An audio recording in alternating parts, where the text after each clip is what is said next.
Crónicas de lo cotidiano. Perdí a mi abuela cuando más rota estaba, y entre sus recuerdos, encontré mi segunda oportunidad. No puedo olvidar cuando tenía 35 años. Fue un momento oscuro en mi vida, el punto más bajo al que llegué. Durante mi adolescencia, todo parecía prometer un futuro brillante. Gané varios premios, la gente decía que tenía un gran talento y un camino asegurado por delante. Pero ese pasado lleno de éxito se volvió una carga pesada, una expectativa constante que nunca pude alcanzar realmente. Había atravesado un divorcio muy doloroso después de años de una relación donde poco a poco mi esposo se volvió cruel conmigo. Siempre habíamos querido tener hijos, pero yo no podía quedar embarazada, y aunque intentamos todo lo posible, nunca sucedió. Creo que eso fue algo que, sin querer, incrementó la crueldad de él, que en los últimos años me atacaba directamente por eso. Además, mis intentos por rehacerme profesionalmente fueron un desastre. Perdí mis ahorros en un negocio que nunca despegó, y mis amistades se habían esfumado, tanto por la relación como por el desgaste de tratar de mantenerme a flote. Y justo en ese momento, cuando más rota estaba, perdí a mi abuela. Ella era lo único que realmente me mantenía en pie. No crecí en un hogar lleno de atenciones o detalles. Mis papás siempre estuvieron muy ocupados trabajando, no solo para sacar adelante a mi familia, sino para mantener a mis hermanos y a mí con lo necesario. Por eso, gran parte de mi infancia la pasé con mi abuela. Ella fue mi refugio, mi consejera y la persona que realmente estuvo ahí para mí cuando más lo necesitaba. Desde pequeña, me destaqué en la escuela y en los deportes. No era solo ser buena, era sobresaliente. Gané muchos premios, diplomas y reconocimientos que guardo con cariño. Hubo momentos en los que incluso salí en el periódico local, representando a mi ciudad en competencias deportivas y eventos académicos. Todo el tiempo, desde mis familiares hasta mis maestros y conocidos, me decían que iba a llegar muy lejos. Y aunque esas palabras venían de cariño y orgullo, sin querer crearon una presión enorme en mí. Era como si el mundo entero esperara que hiciera cosas increíbles, y esa expectativa me fue consumiendo poco a poco. Con el tiempo, esa presión que parecía un impulso se volvió un peso que cargaba sola, sin saber cómo soltarlo. Pero en ese entonces, simplemente intentaba seguir adelante, creyendo que debía cumplir con todo lo que los demás esperaban de mí. Me casé joven, con la esperanza de que ese hombre fuera el compañero ideal con quien construir una vida llena de sueños. Al principio todo parecía perfecto. Compartíamos planes, risas y esa ilusión común de formar una familia. Intentamos tener hijos durante años, pero por más que lo intentábamos, yo no podía quedar embarazada. Al principio, él fue comprensivo, me decía que había tiempo y que juntos encontraríamos la manera. Pero con el tiempo, esa paciencia se fue agotando y él comenzó a cambiar. Se volvió distante, como si una barrera invisible se interpusiera entre nosotros. Las miradas se hicieron más frías, las palabras menos amables. La incapacidad para concebir se convirtió en un punto de tensión constante que pesaba en cada conversación, en cada silencio. Los años pasaron y sus ataques se hicieron más directos y crueles. Recuerdo claramente las veces que me dijo cosas como ni para eso sirves o eres un fracaso. Palabras que calaban hondo, que me rompían por dentro. Ya no solo era la tristeza de no poder darle un hijo, sino la crueldad de quien debió ser mi mayor apoyo. La relación se volvió insoportable, un lugar oscuro donde poco a poco fui perdiendo pedazos de mí misma. Finalmente, todo terminó en un divorcio doloroso, que no solo rompió un matrimonio, sino que me dejó emocionalmente destruida, sin fuerzas para seguir adelante. Desde que me gradué, mi vida profesional fue una cadena de trabajos temporales y sin estabilidad. Pasaba de un empleo a otro, siempre tratando de demostrar mi valía, pero sin encontrar un lugar donde realmente pudiera crecer o sentirme reconocida. Era frustrante, pero seguía adelante, con la esperanza de que algún día las cosas cambiarían. Finalmente, cuando parecía que había encontrado un trabajo donde empezaba a establecerme, justo entonces sucedió lo peor, el divorcio. Fue un golpe tan fuerte que me dejó emocionalmente destrozada y distraída. Comencé a descuidar mi trabajo, a perder el foco, y eso terminó costándome el empleo. Fue en ese momento, sin nada firme bajo mis pies, cuando decidí usar todos mis ahorros para emprender un negocio propio, convencida de que esa era mi salida. Mirando hacia atrás, sé que gran parte del fracaso fue culpa mía. No presté suficiente atención a detalles importantes como estudiar bien el mercado, hacer un plan financiero realista ni buscar asesoría adecuada. Además, confié demasiado en que el negocio iba a despegar rápido, sin prepararme para los obstáculos que llegaron. El resultado fue devastador. Las ventas nunca alcanzaron lo necesario, los gastos se dispararon y pronto las deudas comenzaron a acumularse.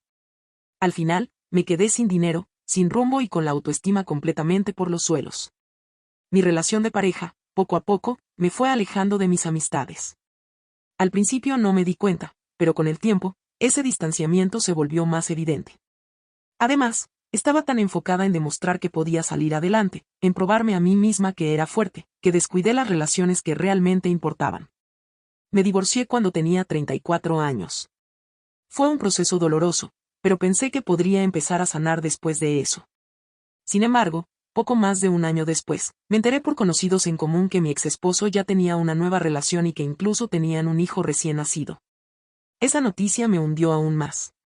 Fue como una herida abierta que no dejaba de sangrar. Ver que él seguía adelante, formando la familia que yo siempre quise y no pude tener, me golpeó muy fuerte.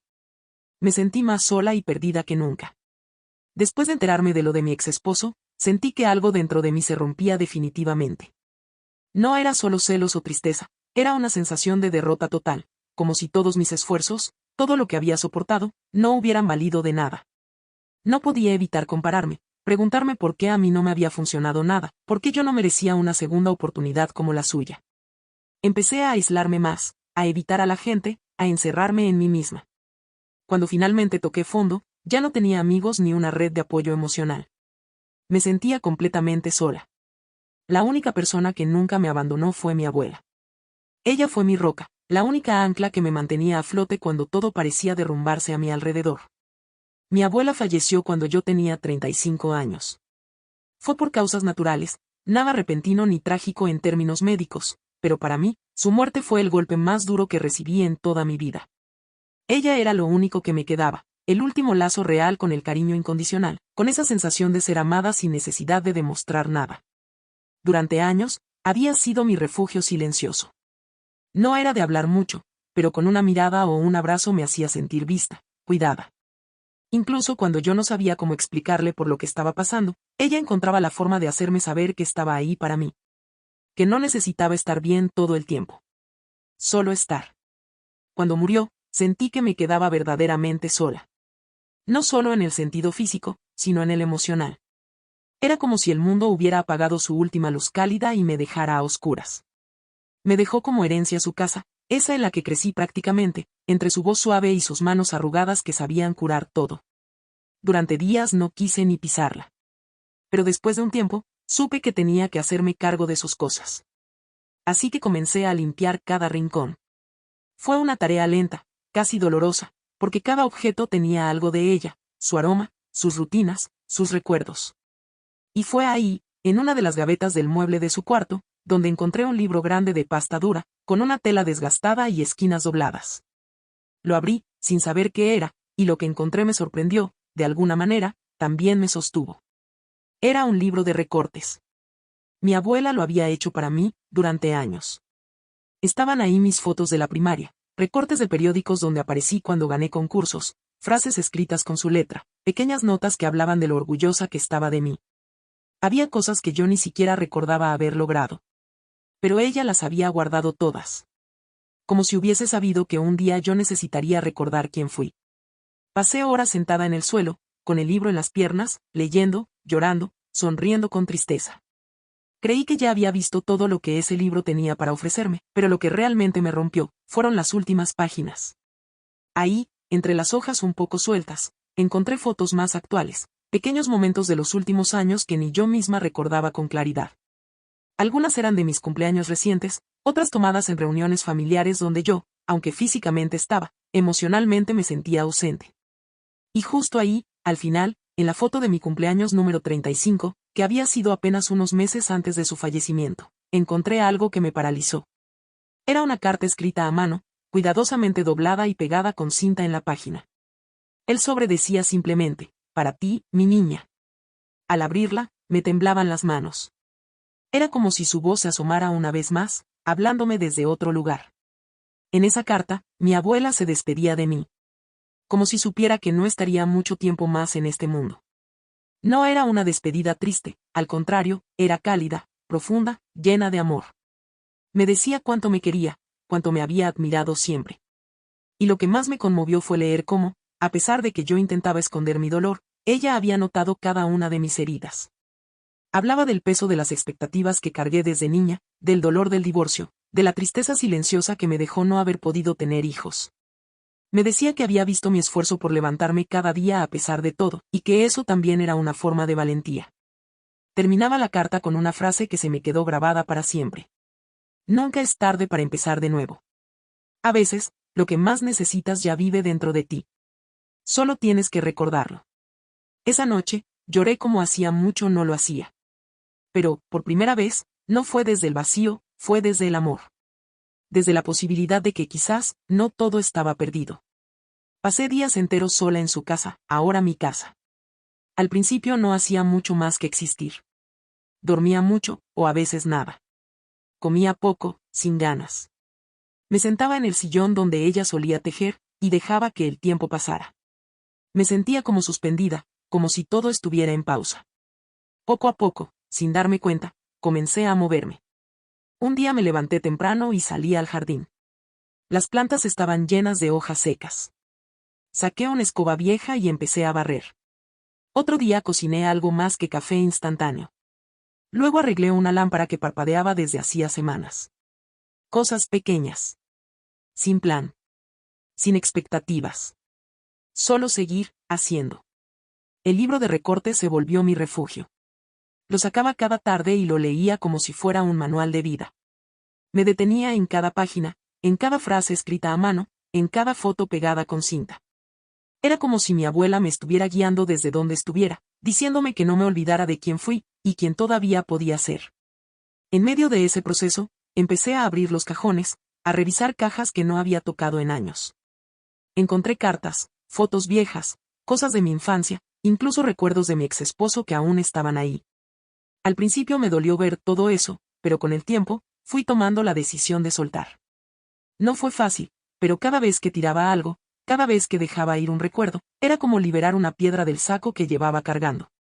Lloré mucho, sí, pero por primera vez, no solo de tristeza, sino de alivio. Ese tiempo en la casa, sola, en silencio, rodeada de recuerdos, fue mi forma de empezar a sanar. No lo sabía en ese momento, pero estaba sembrando las primeras semillas de mi reconstrucción. Un día, mientras revisaba un estante alto en una de las habitaciones que casi no usaba, encontré una libreta vieja, de esas de espiral y portada gastada. Al principio no recordaba qué era, pero apenas la abrí y vi la letra temblorosa de mis primeros años de universidad, todo volvió como una ráfaga. Era una libreta donde solía escribir ideas, pensamientos, sueños, planes que en algún momento pensé que cumpliría sin falta. Abrir una cafetería con libros, viajar sola por algún país que no hable español, dar clases, publicar un libro, cosas simples, ingenuas tal vez, pero llenas de ilusión. También había frases sueltas, listas de deseos para mis cumpleaños, dibujos torpes de cosas que me hacían feliz. Me senté en el suelo con esa libreta sobre las piernas, y lloré. Lloré por esa versión de mí que soñaba con tanto. Esa libreta fue el segundo impulso, después del libro de recortes de mi abuela, que me empujó a hacer algo más. Algo dentro de mí se despertó, algo que no sabía que todavía estaba vivo. Y aunque seguía sintiéndome vulnerable, también comencé a sentir una especie de decisión, de recuperar algo de lo que fui, o quizás de reinventarlo. Fue entonces que empecé a reconectar. Primero, tímidamente, con mi hermana menor. Le mandé un mensaje sencillo, sin mucho contexto, solo preguntándole cómo estaba. Para mi sorpresa, respondió con cariño. Después vino un café con una excompañera de la universidad que seguía en el mismo número. Y poco a poco, fui tendiendo puentes. Con algunos amigos fue fácil, con otros no tanto. Algunos ya habían hecho sus vidas y la distancia emocional era evidente. Pero incluso con esos, intenté cerrar círculos. Pedí perdón cuando supe que debía hacerlo, y agradecí a quienes me recibieron sin rencor. También comencé a visitar a mis padres con más frecuencia. Nuestra relación nunca fue muy expresiva, pero después de tantos años, empecé a verlos con otros ojos. Ahora los comprendía más. Habían hecho lo que pudieron, y aunque hubo errores, el tiempo me ayudó a entender que ellos también arrastraban sus propias heridas. No fue un proceso rápido. Hubo silencios incómodos, palabras que costaban trabajo decir, reuniones que me dejaban agotada emocionalmente. Pero seguir, aunque fuera lento, me hizo sentir que por fin estaba dejando de mirar hacia atrás con culpa, y empezando a mirar hacia adelante con un poco de esperanza. Como último me gustaría agregar que, gracias a aquella libreta, logré reconectar con mi pasión por la fotografía. Esa libreta fue como un puente hacia mi antigua pasión, la fotografía. Empecé poco a poco, tomando encargos pequeños, como sesiones para conocidos o eventos modestos, simplemente por el placer de capturar imágenes. Al principio no me di cuenta, pero con el tiempo comprendí que todo lo que había estudiado en ingeniería en sistemas computacionales podía ser una gran herramienta para potenciar esa pasión. Pude organizar mejor mi trabajo, aprender a manejar programas de edición con rapidez y crear una página web profesional para mostrar mis fotos.